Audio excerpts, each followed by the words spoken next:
Hello guys, welcome to my channel Lucid Fanfic, and if you're new here, don't forget to hit that subscribe button and turn on notifications so you never miss out on our latest videos. So be sure to stick around until the end, and let's get started. As twilight gradually enveloped the village, a warm glow filled the air from the small fire where they were cooking freshly caught fish. The tantalizing aroma wafted through the evening breeze, making everyone's mouths water in anticipation. So, I discovered what some of the villagers have been wishing for from the sparkly sisters Garnet, Sapphire, and Ruby, Suka said, her eyes sparkling with excitement. Kahaku leaned in, intrigued. Oh wow, those sisters are the most beautiful women in the village. What do they want? Well, it seems they are yearning for boyfriends, and each of the sisters has a particular type they're looking for. Someone strong, handsome, and capable of providing for them, Suka explained, her tone serious yet playful. Nikki, who had been quietly observing the conversation, chimed in with a mischievous grin. At least they're being honest about it. And speaking of honesty, Izuku, I can't help but think you fit all three of those categories perfectly. But too bad for them, you belong to me and Kahaku. Izuku's cheeks turned a shade of crimson, caught off guard by Nikki's bold proclamation. What do you mean by that? Suka inquired, eyes wide with curiosity. Nikki just smiled knowingly and replied, well, I suppose I'll explain it to you when you're older. The playful banter lightened the mood, though Izuku felt the heat of embarrassment creeping up his face. Recognizing the need to steer the conversation, Izuku turned to Suka. So, did you discover anything else that might be of interest? Oh, Suka exclaimed, her enthusiasm unfazed. The village glutton and a few others mentioned they're getting tired of eating fish every single day. They're yearning for something different, something new to excite their taste buds. Izuku nodded thoughtfully, considering how this new information could serve them. That might work in our favor, he said, mulling over the possibilities. Kahaku, ever curious, jumped in with a question. So, what do you plan on making, Izuku? The challenge was evident on her face, but Izuku found himself struggling to decide.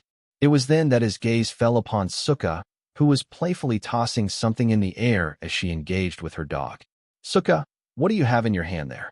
He asked, tilting his head in curiosity. Oh, this? It's dogtail millet. Suka replied, holding it up proudly, the tiny grains shimmering under the fading light. Izuku's eyes widened slightly as he corrected her. I think you mean foxtail millet. Anyway, I can create a fantastic dish using it. Inspiration sparked in his mind as he envisioned the flavors and textures that could arise from the humble grain. Time skip. The sun rose on a new day, casting a warm glow over the bustling village as Izuku and his friends set out to gather the various ingredients necessary for their much-anticipated ramen. They explored the nearby fields and forests, excitedly collecting fresh vegetables and fragrant herbs, finally settling on foxtail millet as the base for their dish. After demonstrating the steps involved in the cooking process, Izuku watched with pride as Kahaku, Chrome, and the others gradually took charge, working together to concoct a steaming pot of ramen. Once the dish was ready, an air of anticipation filled the space. Chrome, initially hesitant, finally summoned his courage and took his first bite. As the tender noodles and rich broth touched his tongue, a cascade of flavors exploded in his mouth. So good, he shouted, his voice echoing with pure delight. The pleasant aromas wafted through the air, luring his friends to join him. One by one, they tasted the ramen, their eyes lighting up in unison as they experienced the deliciousness that Chrome had enthusiastically described. Izuku found joy in their exuberant reactions, but as he took a bite himself, his expression shifted. This isn't quite right, he mused as he placed his bowl down on the table. He furrowed his brow, scrutinizing the dish. The texture is off, and the aftertaste has an unexpected bitterness. But it'll have to do, he concluded, deciding to make the most of the situation. With the ramen prepared, the group quickly assembled a makeshift cart. Suka took center stage, her ocarina in hand. As she began to play a lively melody, the alluring smell of their creation wafted through the village, piquing the curiosity of the townsfolk. One by one, heads turned, and eyes widened at the savory scent beckoning them. Come one, come all. Try our delicious ramen. Izuku called out, his voice ringing with enthusiasm as he surveyed the crowd assembling in front of their stall. That's right, eat up. You're going to need your strength after you're done, he said to himself, a mischievous chuckle escaping his lips. Kahaku, standing nearby with a raised eyebrow, interjected with a smirk, "You started to sound like a madman." Meanwhile, away from the village commotion, a cloaked figure wandered through the dense woods. The enticing aroma of the ramen wafted through the trees, drawing them closer with each step. "Ah, now that is an all-too-familiar smell," the traveler murmured, curiosity piqued. With a determined stride, they followed the scent, intrigued to discover its source, and perhaps indulge in a taste of this intriguing dish.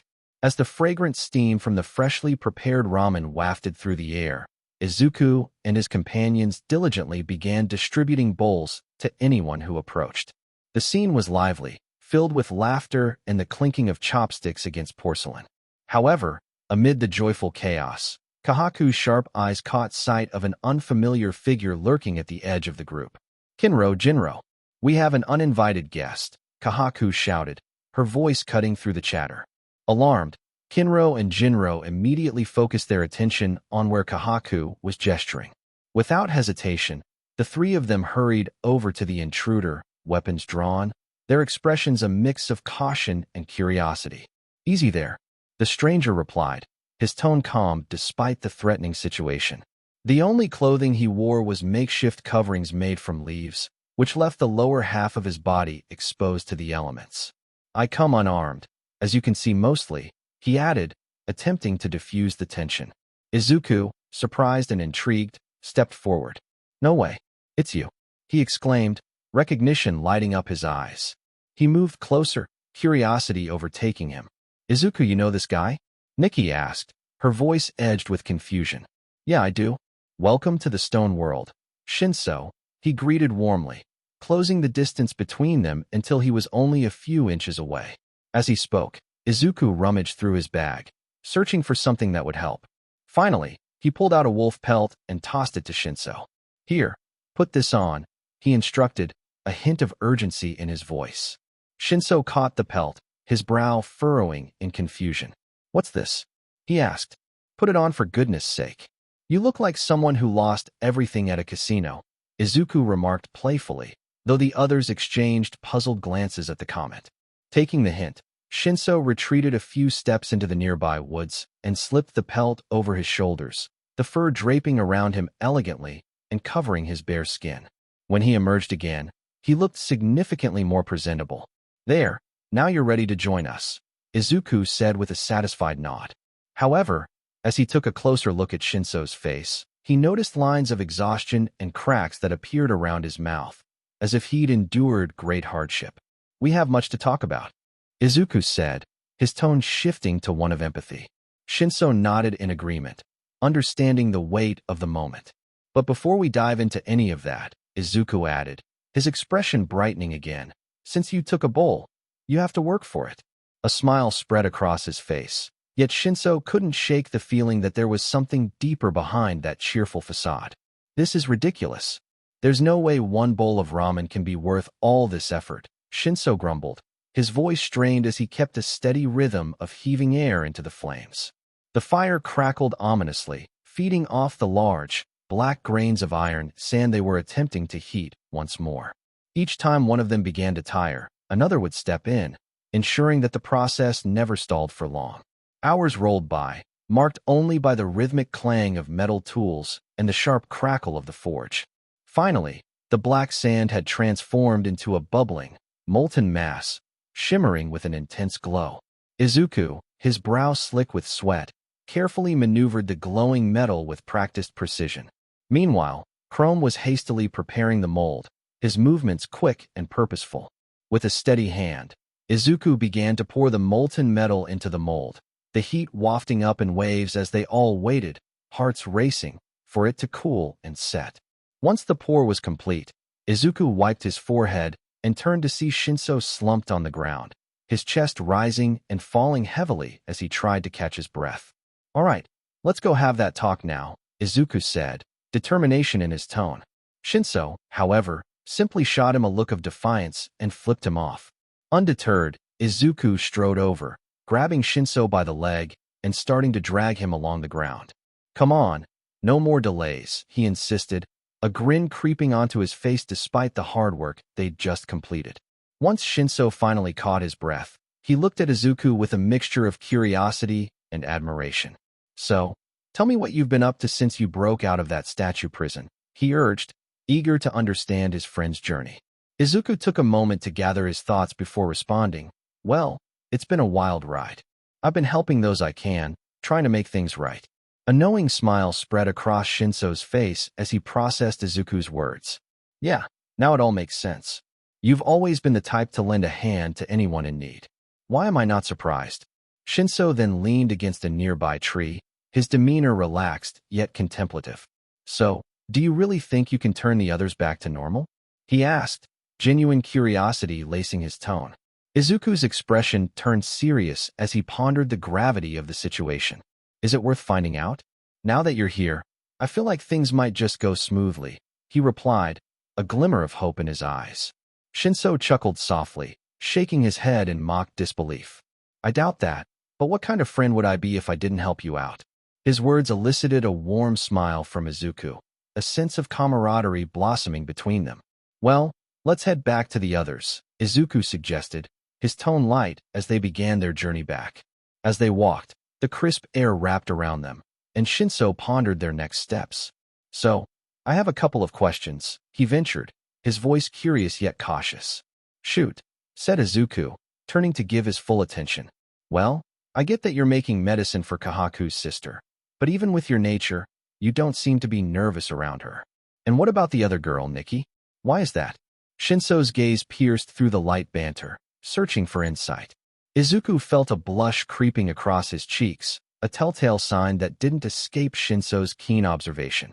Let's just say I've matured a bit, Izuku replied, trying to maintain a calm demeanor, though his heart raced slightly at the thought of the two girls and the connections he was forming with them. The conversation flowed easily as they continued, the bond of friendship growing ever stronger between them. Shinso fixed his gaze on Izuku, contemplating the unexpected turn in their conversation.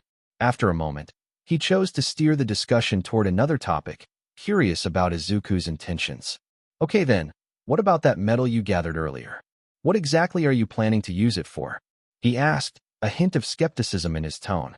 Izuku's face lit up with excitement as he replied, It's simple, really.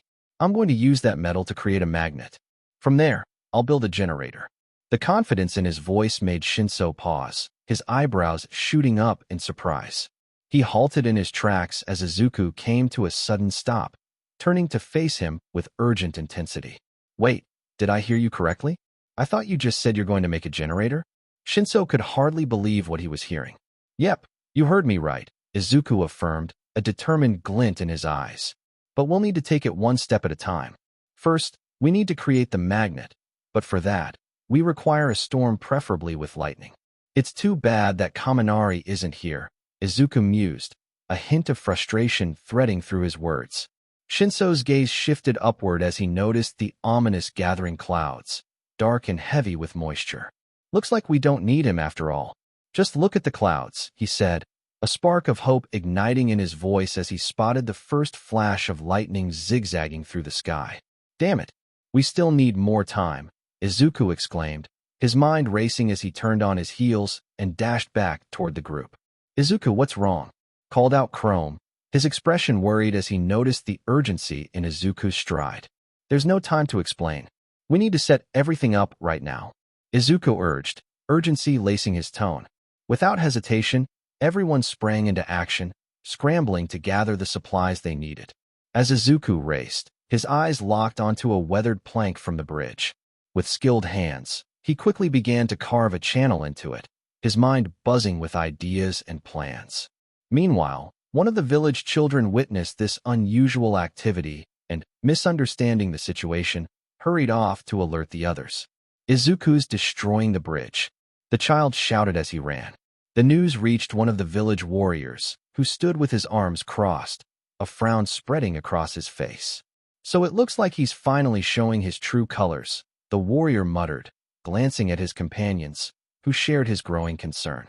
A small group of them began making their way toward Izuku, their expressions set and determined to confront him about the apparent chaos he was causing.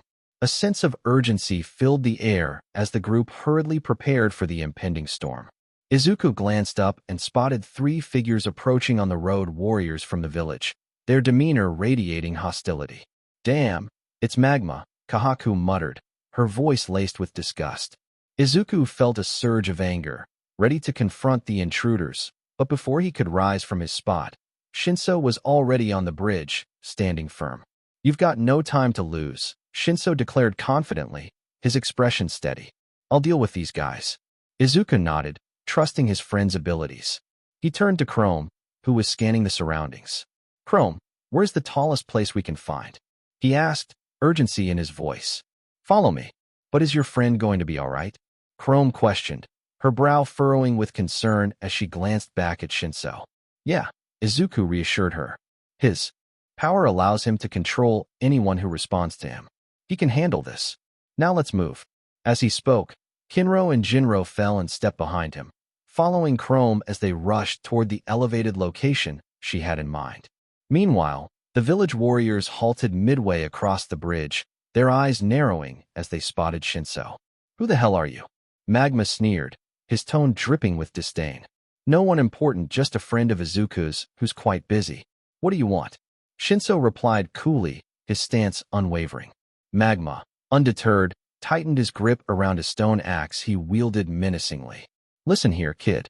We'll teach that sorcerer a lesson for messing with our village, and if you get in our way, it'll be a world of hurt for you." "I have a better idea," Shinso shot back, a hint of a smile playing on his lips as he activated his quirk. "How about you just turn around and leave us alone?" Just as Magma opened his mouth to retort, his eyes glazed over, the defiance draining from his expression. "What's wrong, Magma?" a villager called out, concern evident as he glanced at Shinso. "What did you do?" "Nothing much," Shinso replied nonchalantly, watching as the effects of his quirk took hold. "All right, boys, turn around and head back to your homes. And take a long nap."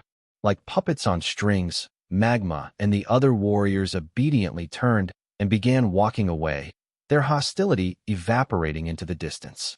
"Still got it," Shinso chuckled, satisfied with his swift resolution. He then sprinted after Izuku and the others, eager to support them whenever needed. Upon reaching the height they sought, Shinso saw Izuku and Chrome already engaged in a tense struggle against the ground. They were atop a large hill, and Izuku was doing his best to force a metal piece, which was attached to a long stick, deep into the earth. Frustration creased his brow as he pulled with all his might, yet failed to pierce the soil. "Damn it, it's no good. We need to secure it properly, but if we force it too hard, the stick will break," he lamented, exhaling heavily. "Where are we going to find something like that?" Kahaku began, her thoughts trailing as her gaze locked onto Kinro and Jinro. She noticed the gleaming golden spear Kinro held, and a spark of inspiration flickered in her eyes. Kinro, however, realized instantly what she intended and protested. "No way. That's my spear." But it was futile. Kahaku was already in motion. With a quick, decisive kick, she sent the spear clattering to the ground, then quickly grabbed the metal piece from Izuku. "Trust me," she called out as she used the rope that tied back her hair to attach the metal to the spears insecurely. With a swift thrust, she plunged the makeshift spear into the ground and quickly stepped back just as lightning rumbled overhead. A brilliant bolt struck the metal piece, creating a resounding crash as it shattered the spear into splinters. "My spear!" Kinro cried out in despair, eyes wide with shock as he gazed at the remnants scattered around them. As the thunderstorm passed, revealing a clear sky, Izuku approached the remnants of the metal piece, which had now cooled from the electrifying event. "We did it. Now we have magnets," he exclaimed triumphantly, holding the metal aloft like a trophy. Kinro, still staring at the splintered wood, approached slowly. "I hope you can forgive me, Kinro," Kahaku said apologetically, guilt weighing on her conscience. "But it was an emergency. I'm sure Izuku can help you make another one." Kinro shot a disheartened glance at his friend. "Hey, Kinro, where did your previous spear go?" "Gone forever. And you didn't even let me hold it," Jinro chimed in playfully, unable to contain his laughter. But Kinro swatted him on the head before he could finish, causing Jinro to topple over dramatically, flailing in mock despair. "So, we finally got our hands on a magnet." Now what do we do with it? Shinso inquired, his brow furrowed with curiosity. I've got a plan, Izuku replied with a bright grin, his eyes sparkling with excitement. Next, we're going to create a generator. Shinso blinked in disbelief, momentarily taken aback. Hold on, I think I might have misheard you. Did you say we're going to build a generator? Exactly. Izuku confirmed, his enthusiasm unwavering. But it won't be the traditional kind. This one will be powered by human effort. Shinso shook his head slowly, a wry smile forming on his lips. You know what? I think I'll leave you to that one. I have no words. Izuku and his friends returned to their workshop, a cozy space filled with the scent of metal and the hum of ideas in the air. Curiosity sparkling in her eyes, Nikki turned to Izuku and asked, So, what's the plan from here, Izuku? With a determined nod, Izuku replied, As I mentioned, we will build a generator. We need to assemble it carefully, piece by piece. They rolled up their sleeves, ready to dive into the project. First, they gathered their materials, focusing on the copper they had sourced. They placed the copper into a furnace, watching it gradually melt into a shimmering, molten state. Once the metal was ready, Izuku carefully ladled it out, pouring it into molds to create 2 flat discs. As the copper cooled, they moved on to the next step. Izuku guided Nikki through hammering the discs, shaping them until they were perfectly flat and smooth to the touch. They worked in sync, the rhythmic tapping of the hammer echoing in the workshop as they incorporated their strength and focus. The 2 copper discs were finally ready after several hours of collaboration and creativity. They placed powerful magnets onto each disc, ensuring they were aligned just right. With every component in place, the moment of truth arrived. Together, they connected the parts, and with a final twist of a screwdriver, the generator was complete. A sense of pride washed over them as they admired their hard work and ingenuity, eager to put their creation to the test. Kahaku looked around, uncertainty clouding her features as she asked, So what now? Her eyes were filled with a mix of apprehension and hope. Izuku, serious yet determined, responded, Now that we've successfully overcome this hurdle, we are one step closer to helping your sister. However, we need 2 individuals who can synchronize their efforts perfectly for the generator to function effectively. The group fell into contemplative silence, each person reflecting on the task. As they mulled over the requirements, a realization ignited among them. Then, Izuku, Kahaku, and Chrome exchanged knowing glances, heading towards Kinro and Grinro, stationed nearby, their bodies tense. What do you want? Kinro snapped, irritation lacing his voice. His hands clenched into fists, a reminder of his unresolved anger over the destruction of his prized golden spear, which now lay in pieces, a stark symbol of his frustration. Grinro stood beside him, his expression unreadable, but the atmosphere crackled with tension as the 2 pairs faced each other, clearly aware of the pivotal moment unfolding between them. Still feeling upset about losing your spear? Who? Well, guess what? I'll craft you another one. And as a special bonus, if time permits, I'll even forge a silver spear for you, Izuku declared, his eyes glimmering with mischief. Kinro and Jinro, standing nearby, exchanged excited glances as their expressions brightened at the prospect. Observing the scene, Kahaku had a hunch about what Izuku was planning next. But first, you 2 have to help me with something, deal? He added, his grin widening. The brothers shared a quick look before nodding in agreement. Sure. What exactly do you want us to do? Kinro asked, curiosity evident in his voice. Izuku's smile broadened, that familiar spark of ingenuity lighting up his face. Just a bit of manual labor, he replied cheerfully, the hint of a challenge in his tone. My arms feel like they're going to fall off. Jinro exclaimed, his voice tinged with exhaustion as he and Kinro struggled with the generator's hand cranks. The repetitive motion was taking its toll, and beads of sweat formed on their foreheads as they pushed through the fatigue. Is it actually working? Nikki asked, her brow furrowed with concern as she watched them labor. Yeah, it's operational. You'll see what I mean tonight, Izuku confirmed with a nod. But it's frustrating that the energy they're generating is just leaking out. I'll need to develop a proper container for it later, he said, his mind racing with ideas. As the sun dipped below the horizon, the world around them was enveloped in shadows. The first stars began to twinkle overhead, and a cool breeze whispered through the trees. Izuku turned to Chrome, who was gazing warily at the encroaching darkness. "Hey, Chrome, do you fear the dark?" he asked, his voice steady despite the unsettling atmosphere. "A bit," Chrome admitted, his brow furrowed. "It's only because we can't see well in the dark. Back in my time with Shinso, even when night came, there was still a glow to guide us. We managed to conquer our fears of the dark then, and I believe it's time for us to do it again." With determination sparkling in his eyes, Izuku pulled out a bundle of materials from his satchel. He began to expertly manipulate a series of wires, crafting them with precision. Then, he took a bamboo filament and delicately wrapped it around a broad, green leaf. After establishing a connection between the wires and the filament, Izuku worked his ingenuity like a conductor at an orchestra. In an instant, the night was transformed. A brilliant light burst forth, radiating through the darkness and illuminating the surrounding area, casting a warm glow that made the shadows retreat. Every creature in the vicinity ceased its movement, captivated by the sudden brilliance and the beacon of hope it represented. With a satisfied grin, Izuku turned to Chrome, who watched in awe. "We're just getting started. There are even more incredible things to come, Chrome, so get excited," he exclaimed, his enthusiasm infectious as it pierced through the night. The air buzzed with anticipation, and the possibilities ahead felt limitless. As the sun began to dip below the horizon, casting long shadows through the dense trees, Mooring approached the clearing where Izuku and the others were deeply discussing their strategy.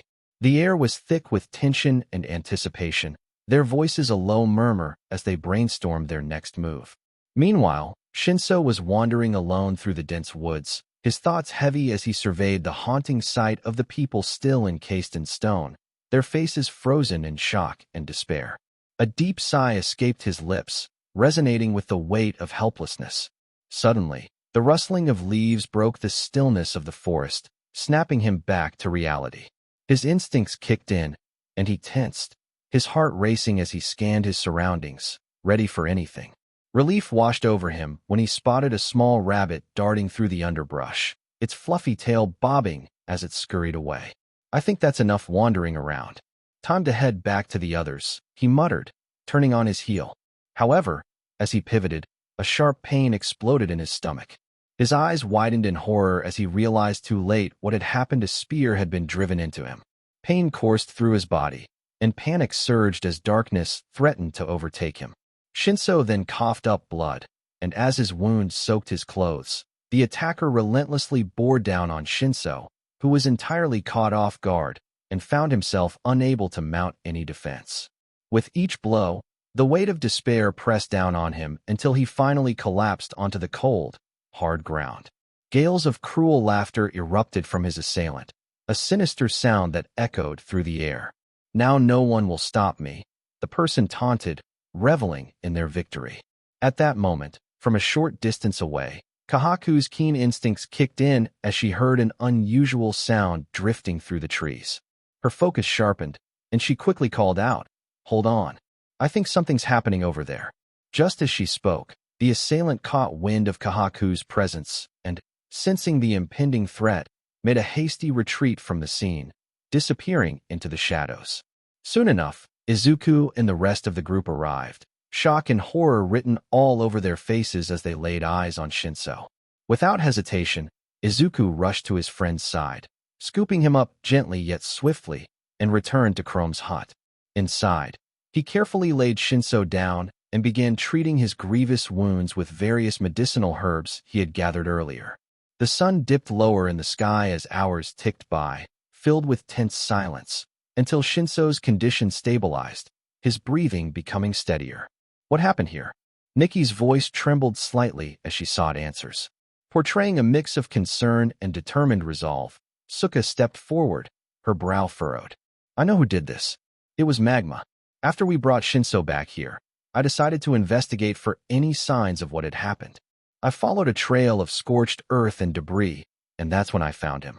He attacked Shinso because he believed Shinso was the sorcerer and thought Kahaku was using him to gain power." Her voice held an edge of frustration. "That fool. I should have anticipated that Magma would resort to such barbaric measures. It's insulting that he presumes my abilities stem from sorcery, Kahaku chimed in, crossing her arms defiantly, her gaze hardening with a sense of indignation. At that moment, Izuku's quirk sprang to life, electric energy coursing through his body as green lightning crackled ominously around him. "Magma, you're going to pay for this," he growled, his voice laced with determination. He moved to charge out of the hut, intent on confronting the assailant. However, Nikki quickly stepped before him, arms stretched wide in a desperate plea for him to reconsider. "Izuku, I understand your desire for revenge, but if you go after him now, you'll be disqualified from the tournament. Think about it, it's his word against ours, and the village won't side with an outsider," Nikki reasoned, hoping her calm rationality would help temper Izuku's raging emotions. Izuku took a deep breath, his abounding fury subsiding just enough to let Nikki's logic seep in. As he exhaled slowly, the luminous energy around him faded, though the anger still simmered beneath the surface. "So he attacked Shinso to get to you. Why would he do that?" he inquired, gazing towards Kahaku, seeking clarity.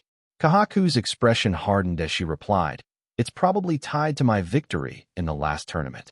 I overheard Magma's twisted plans. He meant to marry my sister to gain the position of head chief, then kill her and pin her death on her supposed illness. Unfortunately, that reckless father of mine decided to host yet another tournament, which brings us to the present." The gravity of Kahaku's revelation weighed heavily on the group as they silently processed her words. Nikki, who had harbored similar fears, felt a surge of dread. "I have one question," Izuku said, breaking the silence. Nikki nodded, prompting him to continue. "Is death allowed in the tournament?" His cold, questioning voice sent a collective chill down everyone's spines. "No, the rules state you win by knocking your opponent out or pushing them out of the ring," Chrome clarified, stepping forward with an authoritative tone to ease the tension. Izuku's eyes glinted with a fierce intensity. "So I can go all out on him without killing him, right?" he proposed, the fire in his voice reigniting. "I guess that would be acceptable," Kahaku thought aloud, carefully reflecting on the rules. The spark of determination in the air was palpable as the group realized they were on the cusp of a fateful confrontation at the tournament. "So what do we do now?" Suka asked, her brow furrowed with concern. The air was tense, filled with the remnants of their recent clash. Izuku took a deep breath, trying to steady himself as he fought to control his emotions. "There are still several key ingredients we need to complete the medicine," he replied, his voice steady but low. "In the meantime, we should focus on making glass. It's essential for what comes next." He glanced around, his mind racing with thoughts of their task ahead. The memory of Shinso's plight burned within him, fueling his determination to find a way to help his friend. He channeled that energy into their current goal to distract himself from the simmering anger towards Magma for what had happened. "Let's gather the materials and get started," Izuku urged, as he gazed at the workshop filled with tools and supplies awaiting their next steps. As the sun set on the rugged landscape, Izuku and his friends gathered in a small clearing to discuss their next steps. The atmosphere was a mix of determination and concern. "I say we need more fighters for the upcoming bout," Chrome suggested, her voice steady and confident. Standing with her arms crossed, Nikki raised an eyebrow and glanced over at Izuku, who was focused and determined, performing push-ups with impressive form. Suka perched on his back, counting out the numbers with an encouraging tone. "Do we really need more people when we have Izuku?" Nikki pointed out, a hint of jealousy in her voice as she watched him. "While that may be true," Chrome replied, her brow furrowing slightly, "if more people join our cause, our chances of winning will increase significantly." Kahaku nodded in agreement, but hesitated momentarily, her mind racing as she pondered the challenge. "You have a point there, Chrome, but who can we recruit?" she asked, her eyes brightening as an idea sparked in her mind.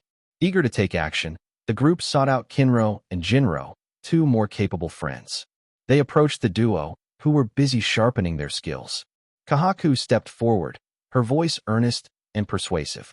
"Listen, I really need your help," she began, her eyes pleading. "It's about saving my sister. I know I've helped you both and could use your strength now." Kinro and Jinro exchanged glances, understanding the gravity of her plea. After a brief discussion, they agreed to lend their skills to the cause. With renewed hope, Nikki, Kahaku, Kinro, and Jinro dove into their training regimen, working tirelessly to improve their abilities and strategize for the upcoming bout. As they gathered materials for their glass-making project, Chrome raised a question, his brow furrowed with curiosity. Are the materials we need to create the glass difficult to find? Izuku, energetic as always, brushed off her concern casually. Nah, they're easy to make. Once we gather everything, we can finally peel off that melon covering Sukka wears and see what she looks like. He grinned playfully as he moved closer to Sukka, who shivered slightly at the thought, her eyes wide with apprehension. Without missing a beat, Izuku reached out and gently lifted the melon from her head, chuckling as it popped off. However, the playful act did not go unnoticed. Nikki quickly stepped in, her voice firm yet gentle. No, Izuku. Sukka doesn't want to be seen, she cautioned, a protective instinct kicking in as Kahaku reached out to take the melon from his hands, her expression serious. As they gathered, the atmosphere was filled with laughter and warmth. It was then that Kahaku and Nikki caught sight of Sukka's expression, and both couldn't help but feel a wave of affection wash over them. Sukka, you are honestly the most adorable sight I've ever seen, Kahaku exclaimed, a wide grin across her face. This prompted Nikki to nod in agreement, her own smile beaming brightly. Sukka's face scrunched up in confusion and embarrassment, making her appear even cuter. Her adorable reaction took the group aback. What the hell? A chorus of voices exclaimed in surprise, their eyes widening. Feeling slightly frustrated, Sukka muttered, "There is something wrong with my eyes. They've got the fuzzy sickness." She proceeded to adjust her whimsical watermelon-shaped headpiece, a symbol of her playful spirit. But when I put this back on, things get easier to see, she added, a hint of hope in her voice.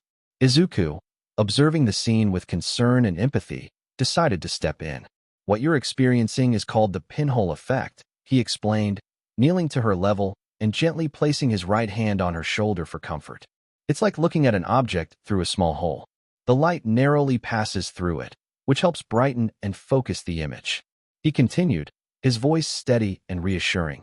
You see, Sukka, you're as nearsighted as possible, but there's absolutely nothing wrong with you.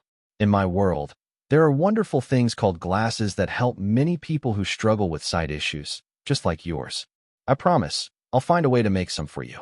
In that moment, Sukka's fists clenched tightly, a surge of determination filling her as emotions swelled within her.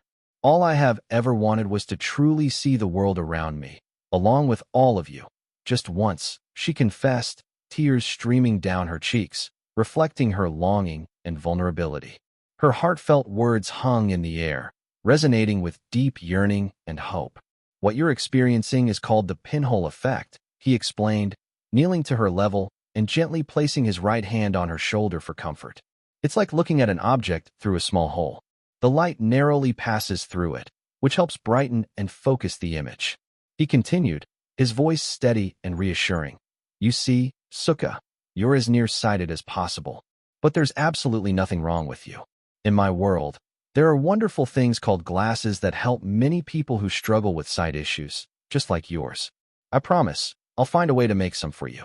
In that moment, Sukka's fists clenched tightly, a surge of determination filling her as emotions swelled within her. All I have ever wanted was to truly see the world around me, along with all of you. Just once, she confessed, tears streaming down her cheeks, reflecting her longing and vulnerability. Her heartfelt words hung in the air, resonating with deep yearning and hope. The rest of the group, filled with enthusiasm and a desire to help, gathered around to brainstorm ideas. Oh yeah, let's make this glass, Chrome exclaimed, his eyes sparkling with excitement. Nick, ever the practical one, asked, all right then, what materials do we need? With a determined nod, Izuku took the lead. Follow me, he said, setting off towards a nearby mountain, the air thick with the scent of adventure. The group trailed behind him, weaving through the trees until they reached a rocky area. Izuku began to dig into the ground, his hands sifting through the earth until he unearthed gleaming quartz sand. After gathering as much quartz sand as possible, they returned, the weight of their freshly collected materials adding a sense of urgency to their step. Once back at their makeshift workshop, the team began transforming the sand into glass, the atmosphere buzzing with excitement and determination. The process was intricate and labor-intensive, demanding all their focus and teamwork. They spent the entire day and night under a canopy of stars, the flickering flames of their furnace illuminating their faces and the glass they molded. After much effort and sweat, they held their creations, beautiful, polished lenses. While Izuku and Chrome concentrated on crafting the delicate lenses Kahaku and the others engaged in various training exercises nearby, and their dedication was evident in their movements. After hours of hard work, the lenses were finally complete. It was time for the moment they had all been waiting for. With a sense of anticipation, Izuku gently placed the lenses into the carefully carved holes of a frame. Turning to Suka, he beckoned her to join him in an open field, a place bursting with vibrant life. "Keep your eyes closed," he instructed gently as he balanced a melon on her head, positioning it just right. "Okay, Suka, open your eyes," he encouraged her, his voice filled with warmth. As Suka complied, the world unfolded before her for the first time. Golden sunflowers stretched endlessly across the field, their vibrant petals swaying gently in the breeze. She could see individual details, the delicate veining of each petal, the way the sunlight danced upon them. Turning towards Izuku and the rest of the group, she finally saw their faces clearly, their smiles bright and full of pride.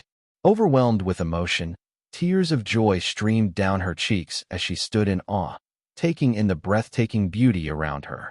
The sunflowers-filled field was no longer a vague memory, but a vivid reality. Izuku wasted no time rallying his friends for the task at hand. He instructed them to gather various black stones, their surfaces gleaming under the sunlight, and place them into an old clay pot that had seen better days. As they piled the stones together, excitement filled the air. "What's the plan with these black rocks?" Suka asked, curiosity sparkling as she tossed a few pebbles into the pot. Izuku smiled, brushing his hair back with his hand. "Well, we're not actually using the black rocks themselves. The real goal here is to harness the white foam produced when we cook obsidian. That foam will provide insulation for the new furnace we're building." With a clear purpose, Chrome and Kahaku set to work, carefully choosing the right tools to extract the foam once the obsidian stones were heated. As the fire crackled to life, they watched eagerly, heads leaning into the warm glow, anticipation buzzing in the air. The oven roared, and soon enough, globs of white foam began to form, spilling over the edges of the clay pot. Excitedly, they worked together to coat the furnace's interior and exterior with the glistening foam, ensuring it was evenly spread for maximum efficiency. The glimmering white surface contrasted beautifully with the dusty clay, giving the furnace a fresh, scientific edge. After securing the insulation, they turned their attention to the next phase of their project, creating simple glass containers.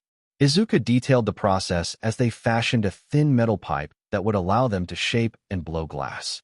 They gathered around the glowing furnace, the heat radiating and inviting them forward. However, as they attempted to manipulate the molten glass, things didn't go as planned. Instead of sleek, elegant forms, they produced messy clumps and uneven blobs. "Damn it, this is tougher than it looks," Chrome exclaimed, frustration creeping into his voice as he surveyed the results of their efforts, his brow furrowed in concentration. Undeterred, the group exchanged determined glances, ready to tackle the next challenge with renewed vigor. "Well, that's not surprising," Izuku remarked, a hint of frustration in his voice. "This is our first time making these, so that we wouldn't encounter any problems. It took me a couple of months to finally get the hang of creating clay pots." He glanced at the messy workbench littered with failed attempts, each piece a reminder of their inexperience. Nikki crossed her arms and sighed, clearly exasperated. "But Izuku, we don't have months," she snapped, her patience wearing thin. Izuku just sighed, his tone more understanding yet equally urgent. "What do you want from me? I'm not a skilled craftsman. It will take a lot of trial and error before we figure this out." Izuku defended himself, his eyes downcast. Suddenly, Chrome, quietly observing their conversation, whispered something to himself. An idea had sparked in his mind. Without hesitation, he turned and hurried back towards the village, his mind racing with possibilities. Izuku could only watch him go, glancing back at Kahaku and Nikki, who exchanged puzzled looks. They shrugged, sharing a silent concern about what Chrome might have in store. The atmosphere was thick with uncertainty and a flicker of hope that Chrome's idea could turn their project around. Izuku and his friends stood quietly, the tension of uncertainty hanging in the air as they anxiously awaited Chrome's return.